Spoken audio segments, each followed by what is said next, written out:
Well, I've been working on the seam between the two sections, and I think I've got it reasonably well hid. Still have some work to do.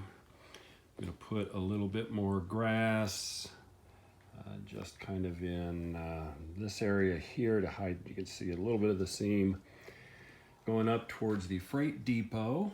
Looks pretty good.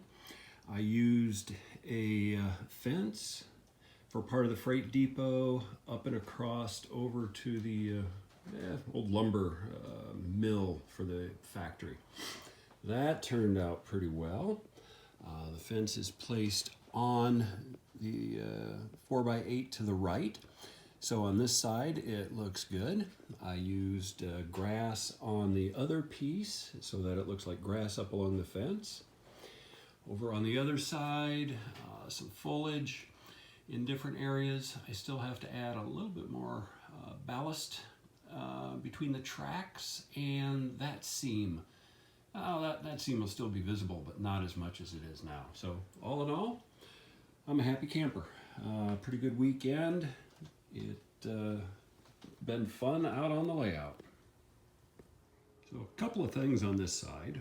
One is, again, the new locations for the handheld throttles. That one over on the left, that one on the right. Everything's up and running. Here, master control. The toggle that's on the left is for the staging yard. The two toggles on the right are for the welding effects in the maintenance shops. And you can see my power supply. I've got a Control Master 20. Got it sitting on top of a little utility stool, which is sitting on a mobile cart, and it's the perfect size. It slides under that cross brace just fine. The little blue throttle pack is for the special effects, the welding. I have it super glued in position, so I'm getting exactly, 9 volts out of that on the trackside piece, and that's what the red wire is for that. You'll note that for the plug-in for the throttle over here, and on the other side, it is set to a dedicated pair of cables that plugs into the Control Master. If I've got the table set up in the other configuration, the wires from the auxiliary plugs on the right come down and have their own set of wires. That way I've got just 2 in at any time. It's all I need. The lengths are perfect so that I can get the special effects wire plugged in as well.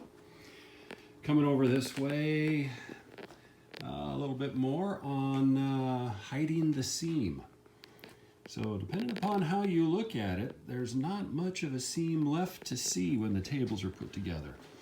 If you get right on top, you can see where the tracks are cut. Some of that little difference in color is because the dilute white glue is not dried yet. So I'm not going to be able to get rid of it completely, but I've gotten rid of it enough that I'm satisfied with it. Blends in well over here. The fence, as you've seen in another snippet with the video, just a little bit of a seam still showing on the track on that far end, and it's because I forgot to do anything with it. I think I'll do something with it later. And then staging yard is set. So let's bring a train in. Let's do a little bit of work before I close the video.